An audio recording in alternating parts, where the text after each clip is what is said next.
We have had several tutorials of late where we have dealt with exchanging data using the JSON format. In this tutorial, we're going to talk about JSON in more detail.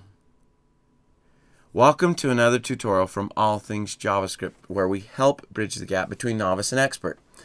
In this tutorial, I'm taking some content from my Advanced Topics course, a bit about the JSON format.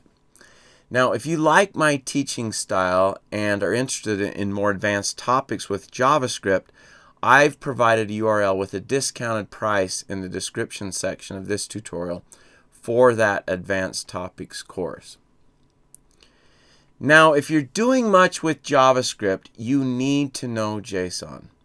And it's very similar to regular JavaScript object notation. So if you've created objects, regular JavaScript objects, then you're very familiar with JSON. There are a few differences which we'll take a look at, but they are very similar. So first, let me cover a few bits of information about JSON, and then we will take a look at the JavaScript object notation and how it translates into the JSON format. So first off, JSON is simply text. It's text that is structured like a JavaScript object. That's an important concept to remember, that it is text. Because it's text, we're able to exchange it with different service providers. Now, JSON is commonly used to store and exchange data. If you're retrieving data from some site, for example, it's going to most likely come in a JSON format. And the concept that you can store a JavaScript object as text is quite powerful if you think about it. Think about what a JavaScript object allows you to do. And then the ability to store that as text and move between text and a JavaScript object is very useful. And that's basically what we do with JSON. Now, the way we convert between that text and a JavaScript object is using the JSON object which is provided in JavaScript. And this JSON object comes with two methods, and those are the methods we use to move back and forth. They are JSON.parse and JSON.stringify. Now, JSON.stringify takes a JavaScript object and converts it to text. JSON.parse is just the opposite. It takes a text string and converts it to a JavaScript object. So if we have an object that contains data that we want to store, we convert it to text using JSON.stringify. We send it to the server and store it there. Or if we're pulling information from a service and it comes as text, comes as JSON text, we then can use JSON.parse to convert that. Now, different services also have JSON methods that allow us to convert the data. As you may remember if you've viewed our fetch tutorials, the fetch API has a JSON method that does that conversion from text to a JavaScript object for us.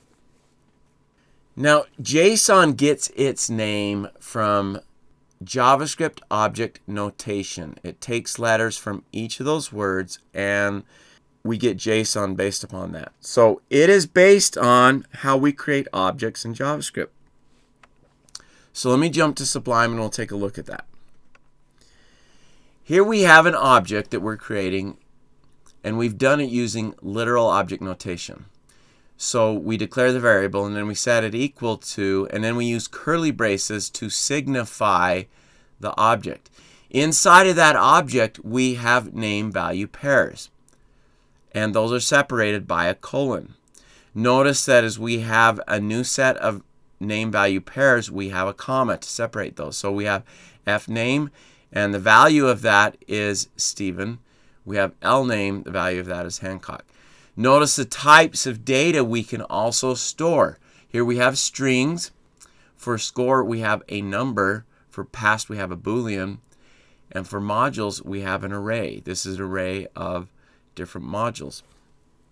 We can also have an object within an object, and we'll take a look at that in just a minute. So this is how we create an object in JavaScript. Well, let's look at how we would set up a string, a JSON string, that could be converted to a JavaScript object.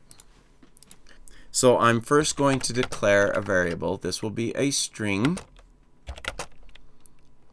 Since JSON is simply text, we want to assign it to a string. And then I'm going to put single quotes. We'll contain this inside of single quotes. Now, since we're setting up text that will become a JavaScript object, we use things that are very similar to creating an object in JavaScript. So we want to start with curly braces. Just like we contain an object in curly braces when we're creating in JavaScript, the JSON text should have curly braces around that object as well. And then let's go ahead and set up our first name value pair. Now, one of the differences with JSON is that the name in a name value pair must be inside of double quotes. That's not required when we're creating an object, as you can see here. But inside of JSON, we must have that in double quotes. So I'm going to put fname inside of double quotes. Then we do a colon. Now, since the value is text, we want to put that in quotes as well. Now we go to the next name value pair. I'm going to put a comma to separate them. Quotes, lname, colon, and then the value. And then let's just do one more. Let's do the score as well. So I will do score, colon, and then 89.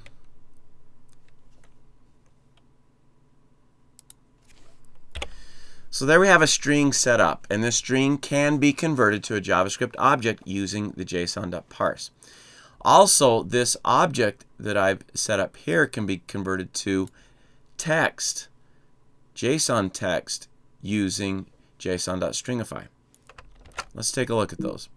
So let me save that. I'm going to jump back to my original HTML page and open the console. Now here is the string that we set up. Now let's go ahead and see if we can convert that to a JavaScript object. So in the conversion, I'm going to assign it to obj1.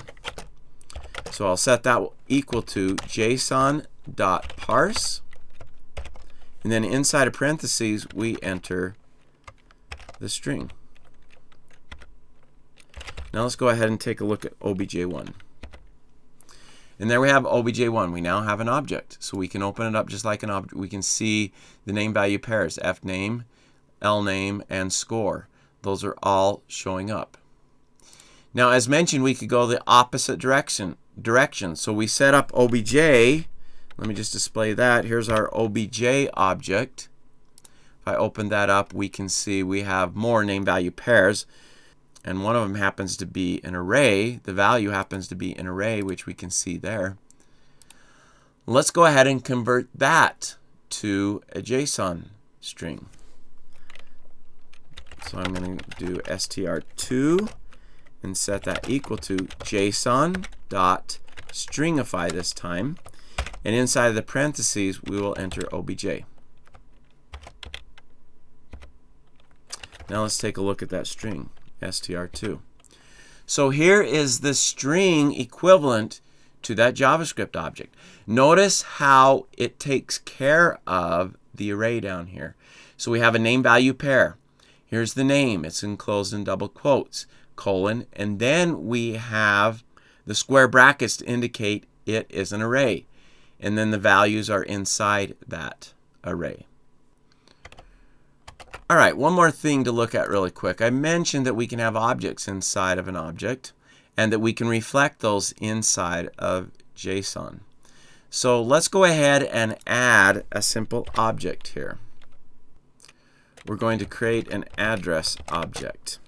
Now, when you're doing an object inside of an object, the value is simply defining a new object. So we use the curly braces to do that. So here I have a new object.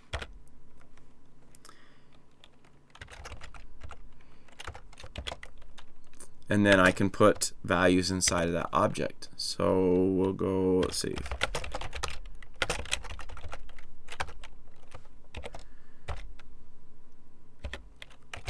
Something like this. We'll just keep it simple. So there's an object inside of an object. Let's go ahead and save that, and let's convert that to JSON text to see how it looks.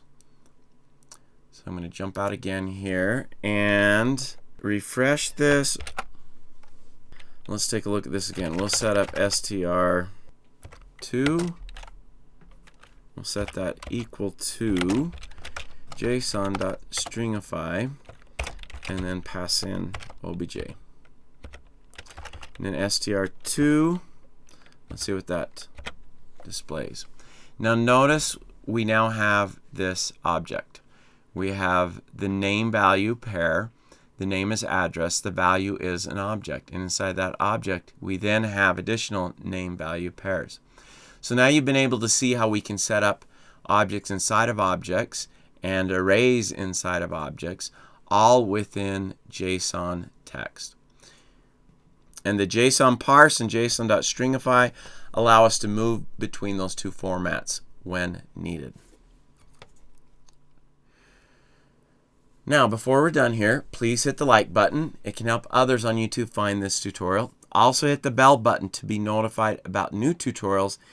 And if you haven't subscribed yet, hit the subscribe button or click the circle link on the left, the one with my face.